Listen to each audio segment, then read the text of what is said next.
ఈ గత 20 రోజుల్లో వాతావరణం చల్లగా ఉండటం వల్ల, వర్షాలు రోజు కురియటం వల్ల మొక్కల మీద ఏ ఏ లక్షణాలు వ్యక్తమైనాయి, లక్షణాలు వ్యక్తం అవుతాయి, ముఖ్యంగా చీడపీడలకు సంబంధించి నేను ముందు మీకు కొన్ని చూపిస్తూ ఉంటాను.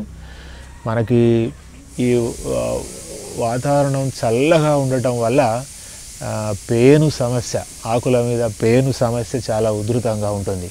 పేనును మీకు చూపిస్తాను నేను. ఇది బూడిద గుమ్మడి ఆకు.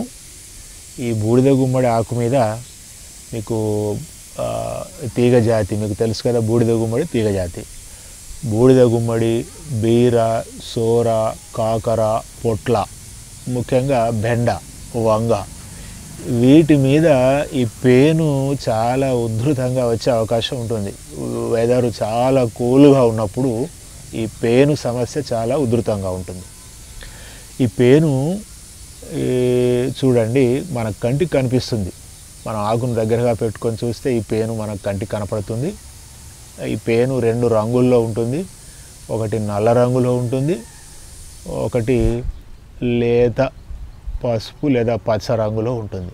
2 రంగుల్లో పేను ఉంటుంది. ఇది ఆకుల అడుగు భాగాన చేరుతుంది. చేరి రసాన్ని పీల్చుకుంటాయి. ఈ రసాన్ని పీల్చుకోవటం వల్ల ఆకులు ఇలా ముడతలు వస్తాయి అన్నమాట. ముడుచుకుపోయి ఆకులన్నీ కూడా ఇలా ముడుచుకుపోయి క్రమంగా చెట్టు మొత్తం గిడసబారిపోయి ఎదుగుదల ఆగిపోతుంది, గిడసబారిపోతుంది. మనం పట్టించుకోకపోతే అవి క్రమంగా కుంగిపోయి నాశనం అవుతాయి కూడా. అంత ప్రమాదకారి పేను నిజానికి.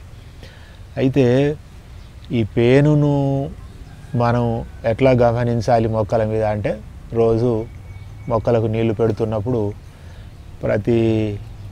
ప్రతి రకం మొక్క ఆకులను తిరిగేసి చూడాలి. పేను ఆకుల అడుగు భాగాన చేరుతుంది, పై భాగాన మనకు కనపడదు.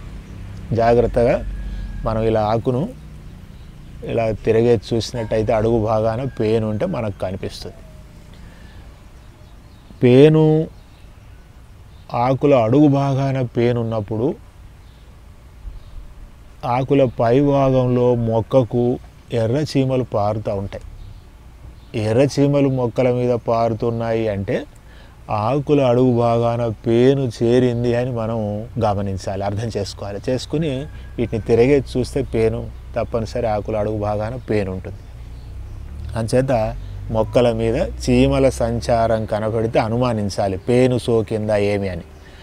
పేను పై భాగంలో, ఆకుల పై భాగంలో ఉండదు, అడుగు భాగంలో ఉంటుంది. సో చీమలు కూడా ఇలా పైన తిరిగి అడుగు భాగంలోకి వెళ్ళి పేను విసర్జితాలను తినడానికి చీమలు తిరుగుతాయని అంటారు. అందువల్ల మనం చీమల సంచారాన్ని గమనించి కూడా పేను సోకిందని మనం గమనించవచ్చు. అంచేత ఈ పేను ఏ ఏ మొక్కల మీద ముఖ్యంగా సోకుతుందో ఇందాక చెప్పుకున్నాం. బీర, సోర, పొట్ల, కాకర, గుమ్మడి, బూడిద గుమ్మడి, బెండ, వంగ ముఖ్యంగా అన్నమాట. వీటి మీద బాగా పేను సోకుతుంది. ఈ పేనును మొదటి దశలో మనం గమనిస్తే ఏ మందులు అక్కర్లేదు. ఈ చేతి వేళ్ళతో నలిపేయటం మనకు తెలుసు కదా. చీడపీడల నివారణలో చేతిని మించిన సాధనం లేదు అని మన మిద్దె తోటల వాళ్ళ యొక్క కొటేషన్ మనది. అందువల్ల మొదటి దశలో మనం పేనును గమనించినట్టయితే ఈ చేతి వేళ్ళతో పేనును నలవచ్చు. ఆ నలిచేటప్పుడు ఈ ఆకులు నలగకుండా కొంచెం సున్నితంగా నలిస్తే పేను నశించిపోతుంది. అట్లా మనం దాన్ని కంట్రోల్ చేయొచ్చు. లేదు మనం చూసేసరికి పేను బాగా ఉధృతమైంది, చాలా మొక్క మీద అన్ని ఆకులకు పేను వచ్చేసింది అని అనుకున్నప్పుడు ఏం చేయాలంటే, ఆ మొక్క ఓ ఫీటున్నర మొక్క అయినట్టయితే కింది ఆకులు అన్నిటి జాగ్రత్తగా కింది ఆకులను అన్నింటినీ తెంపి ఓ బుట్టలో వేసుకుని బయట ఎక్కడైనా దూరంగా వేయటం ఒక పద్ధతి. పై ఆకులను ఉంచాలి. మొక్క యొక్క కింది ఆకులను మటుకు జాగ్రత్తగా తెంపి ఓ బుట్టలో వేసుకుని, చెత్త బుట్టలో వేసుకుని దూరంగా, తోట నుంచి దూరంగా బయటపడేయాలి. మొక్క యొక్క పై ఆకులను మటుకు ఉంచుకోవాలి. ఎందుకంటే అది ఆహారం తయారు చేసుకోవడానికి ఆకులు కూడా అవసరమే కనుక పై ఆకులన్నింటినీ ఉంచాలి, కింది ఆకులు తీసేయాలి. తీసేసి ఆ పై ఆకులకు ఉన్నటువంటి పేను కోసం మనం ఏం చేయాలంటే, కాస్త వేప నూనెను 5 ml వేప నూనె లీటర్ నీళ్ళలో కలుపుకుని బాగా షేక్ చేసుకుని, అందులో ఏమీ ఇంకా కలపక్కర్లేదు, సబ్బు పొడి అని అది అని ఏం కలపక్కర్లేదు, బాగా షేక్ చేసుకుని ఈ ఆకుల అడుగు భాగాన మనం చిన్న స్ప్రేయర్లు దొరుకుతాయి, మంగళ షాపుల్లో మనకు నీళ్లు కొడతారు కదా, అలాంటి చిన్న స్ప్రేయర్లు దొరుకుతాయి మీకు. ఆ స్ప్రేయర్లతోని మీరు ఆకుల అడుగు భాగాన స్ప్రే చేసినట్టయితే ఈ పెయిన్ ఉన్న భాగాలల్లో ఆకుల అడుగు భాగాన ఉంటుంది, లేత చివుళ్ళ దగ్గర కూడా పెయిన్ ఎక్కువగా ఉంటుంది. కనుక ఈ పెయిన్ ఉన్న చోటల్లో కూడా మీరు బాగా తడిసేలాగా స్ప్రే చేయండి. ఆ స్ప్రే చేసే సమయం కూడా రోజులో మీరు సాయంత్రం పూట స్ప్రే చేస్తే మంచిది. ఉదయం పూట స్ప్రే చేస్తే మొక్కల ఆకుల మీద మంచు ఉండి మన వేప నీళ్ళు మరింత పలుచబారి దాని మనం అనుకున్న గాఢత తగ్గిపోతుంది. కనుక ఉదయం వేళల్లో మీరు ఈ చీడపీడల నివారణకు వేప నూనె కానీ ఏవైనా మనం ఇంట్లో తయారు చేసుకునే ఔషధాలు కానీ మనం వాడకూడదు. అవి సాయంత్రం వేళల్లో స్ప్రే చేసుకోవాలి, ఎప్పుడైనా గుర్తుపెట్టుకోండి.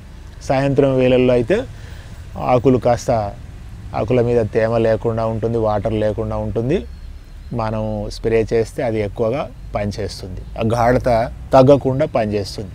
కనుక మీరు సాయంత్రం వేళల్లో మనం ఎప్పుడు చీడపీడల రక్షణ కోసం మనం ఎప్పుడు స్ప్రే చేయదలుచుకున్న సాయంత్రం వేళల్లో చేసుకోవడం మంచిది. అది కూడా గాలికి మన ముఖం మీద పడకుండా, గాలి వాటికి ఎదురుగా ఉండొద్దు మన ముఖం.